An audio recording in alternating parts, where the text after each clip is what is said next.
குழு நண்பர்கள் அனைவருக்கும் இனிய மாலை வணக்கம். இந்த ஷிஃப்ட் டூர் ஒன்று போட்டிருக்கேன் பாருங்கள்.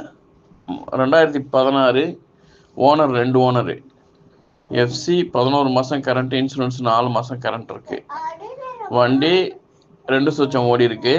ஆர்ச்சி ஓனர் வெஹிக்கிள் தான், ஆர்ச்சி ஓனர்கிட்டே இருக்குது. யாருக்காவது தேவைன்னா என் நம்பருக்கு கான்டாக்ட் பண்ணுங்கள், பேசலாம். கஸ்டமர் 4:30 எதிர்பார்த்துருக்கிறாரு, நம்ம பேசி எடுத்துக்கலாம். யாருக்காவது தேவைன்னா என் நம்பருக்கு வாங்க. நன்றி, வணக்கம். குழு நண்பர்கள் அனைவருக்கும் இனிய மாலை வணக்கம். இந்த ஷிஃப்ட் டூர் ஒன்று போட்டிருக்கேன் பாருங்கள். 2016 ஓனர் 2 ஓனரு, எஃப்சி 11 மாதம் கரண்ட், இன்சூரன்ஸ் 4 மாதம் கரண்ட் இருக்குது. வண்டி 2 சுச்சம் ஓடி இருக்கு. ஆர்ச்சி ஓனர் வெஹிக்கிள் தான், ஆர்ச்சி ஓனர்கிட்டே இருக்குது. யாருக்காவது தேவைன்னா என் நம்பருக்கு கான்டாக்ட் பண்ணுங்கள், பேசலாம். கஸ்டமர் 4:30 எதிர்பார்த்துருக்கிறாரு, நம்ம பேசி எடுத்துக்கலாம். யாருக்காவது தேவைன்னா என் நம்பருக்கு வாங்க. நன்றி, வணக்கம்.